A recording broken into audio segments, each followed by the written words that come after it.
Hello and welcome to Maths with Jacob. This lesson will focus on sequences and ordinals. Sequence. A sequence is a list of numbers that follow a special pattern. When we know the pattern, we are able to calculate any term in the sequence. For example, 1. 1, 2, 3, 4, 5, 6, and so on.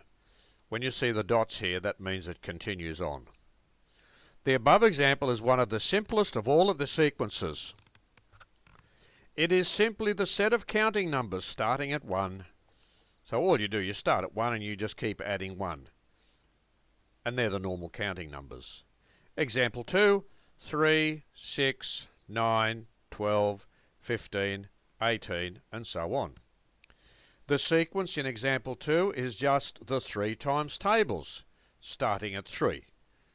I wonder if you know your 3 times tables. If you do, 3 1s are 3, 3 2s are 6, 3 3s are 9, 3 4s are 12, etc. Example 3. 8, 12, 16, 20, 24, and so on.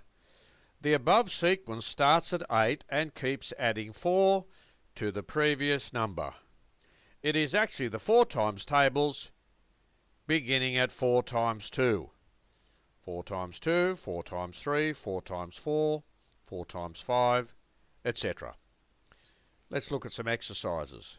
For each of the following sequences, write the 2 missing numbers in the spaces. So let's see if we can find the pattern, and when we do, then we can write in the answers. So there's from 7 it goes to 12. From 12 goes to 17, from 17 goes to 22. What do you notice about those spaces there? I think you've noticed that the difference is 5. So 22 plus 5, so here we have 27. 27 plus 5 is 32. 32 plus 5 is 37. So the missing numbers are 27 and 37. 23, then we have a space, then we have 43, then we have a space, then we have 63. Now it's interesting, from there to there is 20, from there to there is 20, but we're missing a number in between. So it's pretty obvious that if you add 10 to this 23, that gives you 33.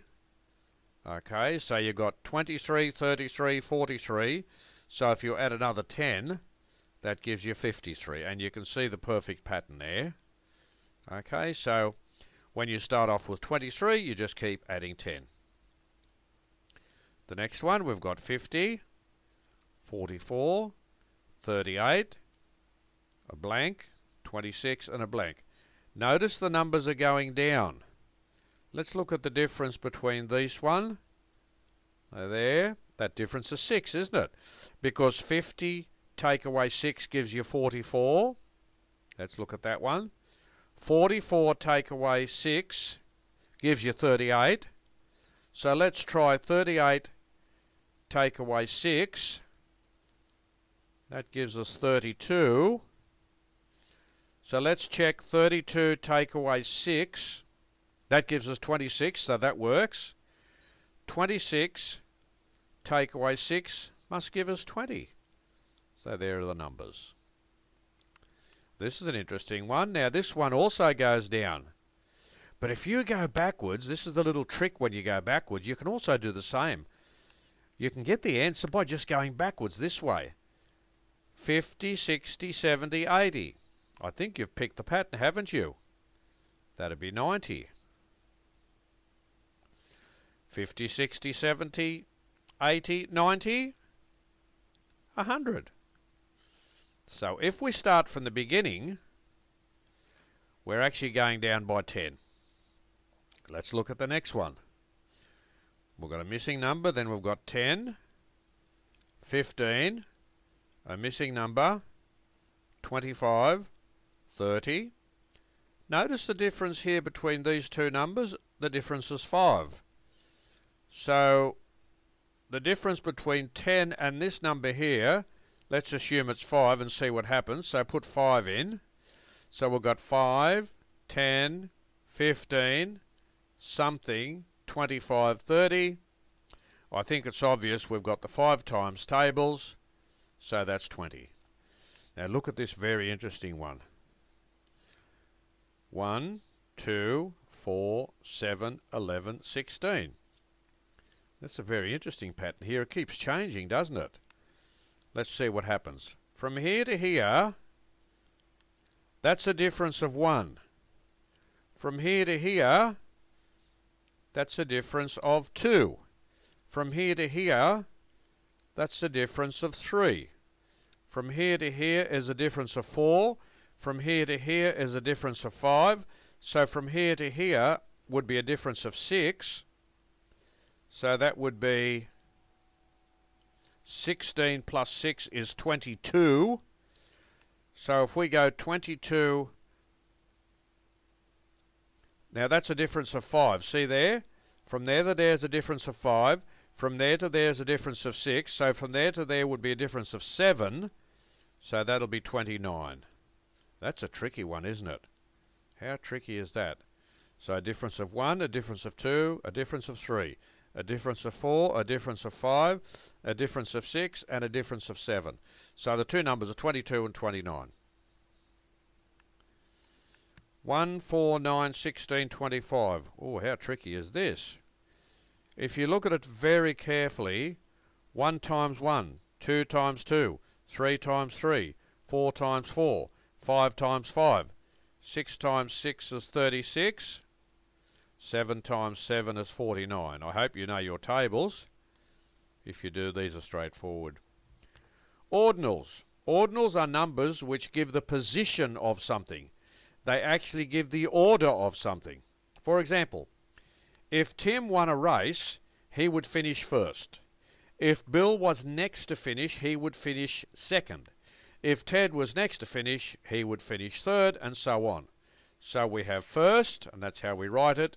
Second is how we write it. Third and fourth. And these are the ordinals. Okay, because they tell you the place where someone finishes. They give you a position. That's why we call them ordinals.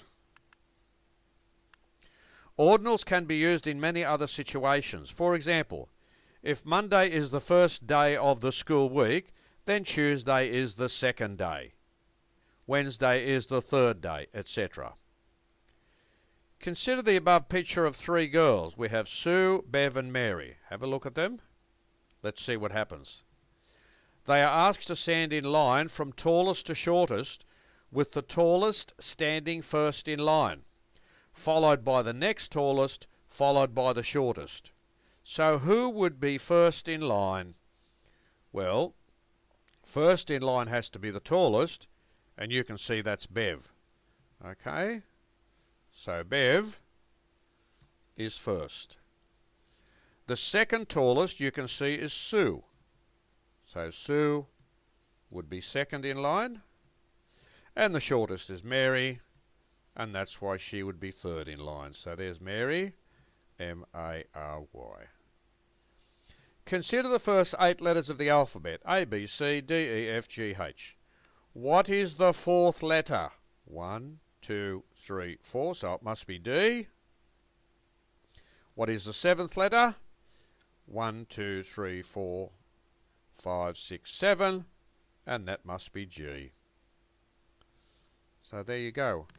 So that's been a very, very interesting video, and just a few little examples, that's all. We didn't really go very deeply into it, but it's a very interesting video, and I'm sure you would have known about it anyway. So sequences are just a list of numbers which have some type of pattern about them, and ordinals just tell you where something finishes, like a position or an order. So that's what the video was about.